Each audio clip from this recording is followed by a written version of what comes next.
Game after game, we try to challenge ourselves. For Detroit, we wanted to, first of all, to write a story that would be incredibly bending, which means the most non-linear story that we've ever created. And we wanted really the player to have the possibility to change the story, change his own journey. When you're writing at Quantic, you're writing for an interactive medium. You know, when you're working in television, you'll put a character in a difficult situation, and you as a writing team will argue about what would that character do. But ultimately, you have to decide what happens, and you just show the audience. What's interesting about interactive drama is you bring the player into that conversation, and it changes your job slightly as a writer, because your job is to provide a narrative context in which the player can write his own story. You're giving him this kind of narrative Lego that he's going to snap together into his own shape. You also have the ability to make your audience attach themselves to your characters, because the audience is in some sense responsible for what happens to the characters. It's just a few cans. Come on, let's go.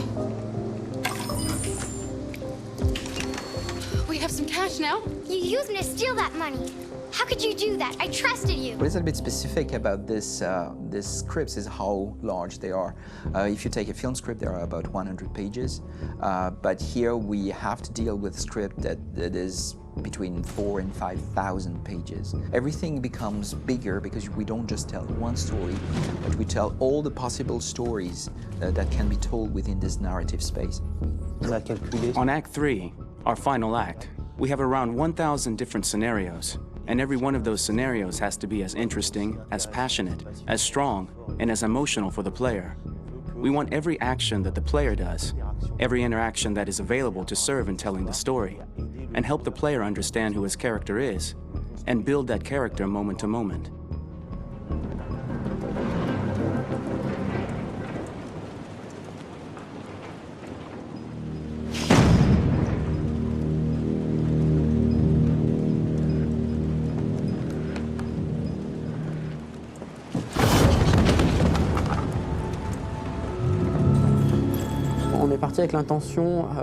We started with the intention pretty early on that we would never lie to the player.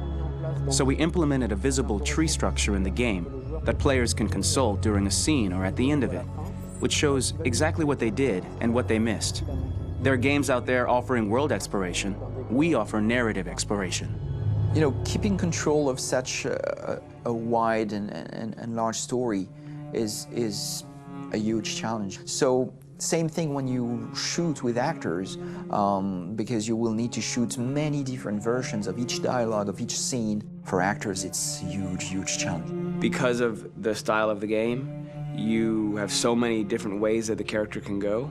Every decision, it's what I call kind of choose your own adventure. Like every decision that the player makes, it's going to open up 40 more pages of material and experience that ties in, which means as a performer, you have to try to continue to make things feel real that the player might not ever see, but also that in performance, it's not always connected to a previous act. It's grueling, it's hard work, but it's a great team, and I enjoy doing it. I was really frustrated, until I got to this point where I kind of was able to step outside of my own experience and even in a lot of ways my own process, and be able to step outside of that and, okay, this is something new, what do you need? How do I meet you there? How do I give you what you need and still feel like I'm doing what's right? And once I did that, then all of a sudden it got really fun. It was much freer, and having to approach it in a new way and think about the player and think about how it serves them and what I'm doing for them or what I'm letting them into. It's really, I think, helped me grow in general. Remember, there's nothing on the left, that's a wall, so it's probably all there. And then make her come first, close, but I think you would go first to check that it's safe. Okay, sure.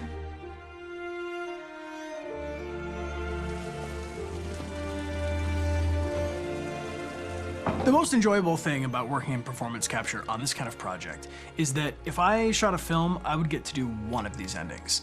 I get to do so many different things as Connor.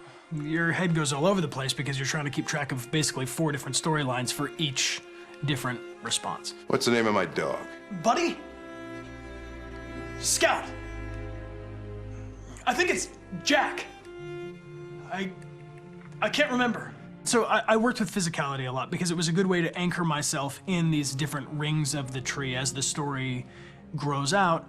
I know where that is physically in my body, and then I can switch more continually on set, and it'll be entirely up to the player to determine what order those things come out and what they look like from a distance. Like if you're playing through it, the culmination of all of that will be their version of Connor. I'm faster than you, and I don't feel pain.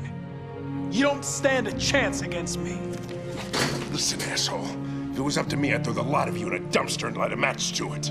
Tourner les scènes d'action à... Shooting action scenes at Quantic Dream is a real challenge, because these are scenes where the storytelling has to continue.